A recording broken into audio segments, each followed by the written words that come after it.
بسم اللہ الرحمن الرحیم۔ ماہ رمضان کا تیسرا عشرہ شروع ہو چکا ہے، تو آج میں آپ حضرات کو تیسرے عشرے کی دعا بتلاؤں گا کہ تیسرے عشرے میں کون سی دعا پڑھنی چاہیے۔ جیسا کہ آپ جانتے ہیں کہ رمضان کا پہلا عشرہ رحمت کا عشرہ ہے، دوسرا عشرہ مغفرت کا ہے اور تیسرا عشرہ دوزخ سے بری ہونے کا ہے۔ تو یہ جو عشرہ ہے دوزخ سے بری ہونے کا عشرہ ہے، تیسرا عشرہ، تو اس کے اندر ہمیں دعا کا اہتمام کرنا چاہیے اور اللہ تعالیٰ کی سب سے زیادہ عبادت کرنی چاہیے۔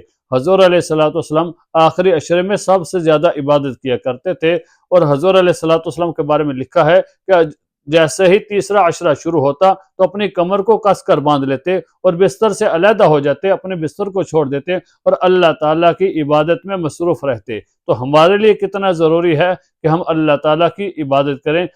نہ جانے آئندہ ہماری زندگی میں رمضان کا مہینہ آئے گا یا نہیں، یا ہمیں رمضان کی برکت حاصل ہوگی یا نہیں۔ تو رمضان کی یہ جو رحمت والی برکت والی راتیں ہیں، مغفرت والی، تو ان راتوں کے اندر ہمیں اللہ تعالیٰ کی زیادہ سے زیادہ عبادت کرنی چاہیے۔ اور اس رمضان کے آخری عشرے کی جو طاق راتیں ہیں، ان طاق راتوں کے اندر تو ہمیں قیام اللیل کرنا چاہیے، رات کو اللہ تعالیٰ کی عبادت کرنی چاہیے۔ فرمایا حضور صلی اللہ علیہ وسلم نے، من قام لیلۃ القدر ایمانا و احتسابا غفر له ما تقدم من ذنبہ۔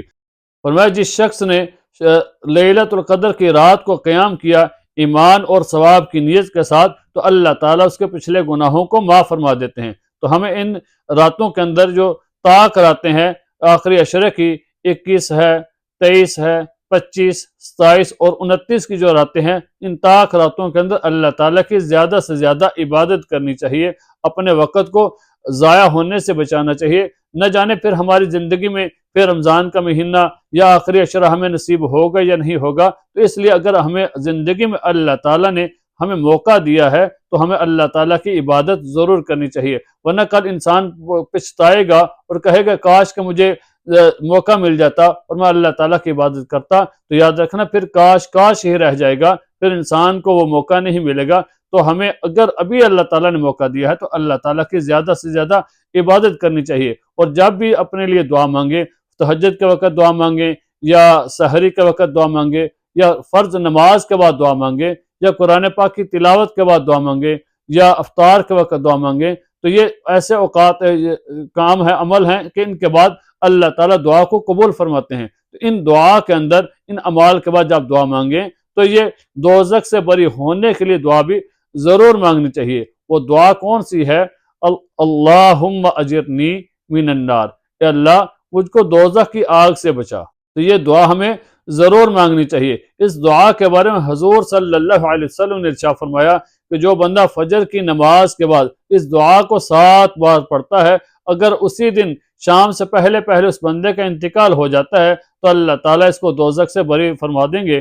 اور اگر کوئی بندہ مغرب کی نماز کے بعد پڑھتا ہے اور فجر سے پہلے اس کا انتقال ہو جاتا ہے تو اللہ تعالیٰ اس کو دوزخ سے بری فرمائیں گے۔ تو اس دعا کا ہمیں زیادہ سے زیادہ اہتمام کرنا چاہیے۔ پھر اس تیسرے عشرے کے اندر لیلۃ القدر کی رات کے لیے حضور علیہ الصلوۃ والسلام نے حضرت عائشہ رضی اللہ تعالیٰ عنہا سے ارشاد فرمایا، اے عائشہ اگر تم لیلۃ القدر کی رات کو پالو تو اللہ تعالیٰ سے یہ دعا ضرور مانگو۔ وہ دعا کون سی ہے؟ اللہم انک عفو تحب العفو فاعف عنی، اے اللہ بے شک آپ معاف کرنے والے ہیں اور معاف کرنے والے کو پسند کرتے ہیں، اے اللہ مجھے بھی معاف فرما۔ تو اس دعا کا بھی ہمیں اہتمام کرنا چاہیے اور اللہ تعالیٰ کی زیادہ سے زیادہ عبادت کرنی چاہیے۔ اور اللہ تعالیٰ نے جو ہمیں رمضان کا مہینہ دیا ہے، اس مہینے کے اندر ہمیں اللہ تعالیٰ سے اپنی بخشش کروا لینی چاہیے اور اللہ تعالیٰ سے اپنے گناہوں کی معافی مانگ لینی چاہیے۔ اللہ تعالیٰ ہم سب کو عمل کرنے کی توفیق عطا فرمائے۔